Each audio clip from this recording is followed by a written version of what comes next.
திருச்செந்தூர் அருகே மழைநீரில் மூழ்கிய 50,000க்கும் மேற்பட்ட வாழைகள் சேதமடைந்த நிலையில் படகில் சென்று வாழைத்தார்களை விவசாயிகள் மீட்டு வருகின்றனர். இதுகுறித்து கூடுதல் தகவலை எமது செய்தியாளர் மோகன்ராஜ் வழங்க கேட்கலாம். மோகன்ராஜ், வணக்கம். திருச்செந்தூரில் அதிகப்படியான மழை பெய்து வரும் காரணத்தினால் வாழைகள் அங்கு சேதமடைந்திருக்கிறது, வாழை மரங்கள். அது தொடர்பான முழு விவரங்களை சொல்லுங்க. வணக்கம் சலமி. தமிழகத்தில் வடகிழக்கு பருவமழை தீவிரமடைந்துள்ள நிலையில் கடந்த சில தினங்களாக தென் மாவட்டங்களான திருநெல்வேலி, தென்காசி, தூத்துக்குடி மாவட்டங்களில் பலத்த மழை பெய்தது.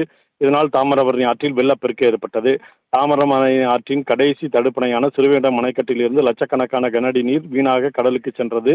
அந்த சமயத்தில் சிறுவைகுண்டம் அணைக்கட்டில் உள்ள தென்கால்வாயில் இருந்து பாசனத்திற்காக குளங்களில் தண்ணீர் திறக்கப்பட்டது. திருச்செந்தூர் அருகே உள்ள செம்மறிக்குளம், கஸ்பா பகுதிக்கு வந்த தண்ணீர் அதிக அளவு வந்ததால் அங்கே இருந்த வாழை தோட்டத்திற்குள் இந்த வெள்ள நீர் புகுந்தது.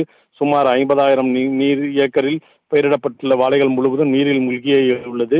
அறுவடைக்கு தயாராகி இருந்த வாழைகள் மூழ்கியதால் விவசாயிகள் என்ன செய்வது என்று தெரியாமல் தவித்து வந்தனர். இதையடுத்து உடனடியாக படகு மூலம் தங்களது வாழைத்தார்கள் அறுவடை செய்வதற்கான பணிகளை தீவிரப்படுத்தினர். இதற்காக படகுகளை கொண்டு வந்து சாலையில் இருந்து சுமார் 300 மீட்டர் வெள்ள நீரில் சென்று வாழைத்தார்கள் அறுவடை செய்து அதன் படகில் ஏற்றி மீண்டும் கரைக்கு கொண்டு வந்தனர். தொடர் மழை காரணமாக இங்கு போதிய விலை இல்லாத காரணத்தினால் அறுவடை செய்த வாழைத்தார்கள் அனைத்தும் வெளி மாவட்டங்களுக்கு ஏற்றுமதி செய்யப்பட்டு வருகிறது. படகில் ஆபத்தான முறையில் சென்று 100க்கும் மேற்பட்ட வாழைத்தார்களை ஒரே படகில் வைத்துக் கொண்டு வரும் காட்சிகள் பார்ப்போரை மெய்சிலிர்க்க வைத்துள்ளது. சலமி. தங்களின் முழு விவரங்களுக்கு நன்றி மோகன்ராஜ்.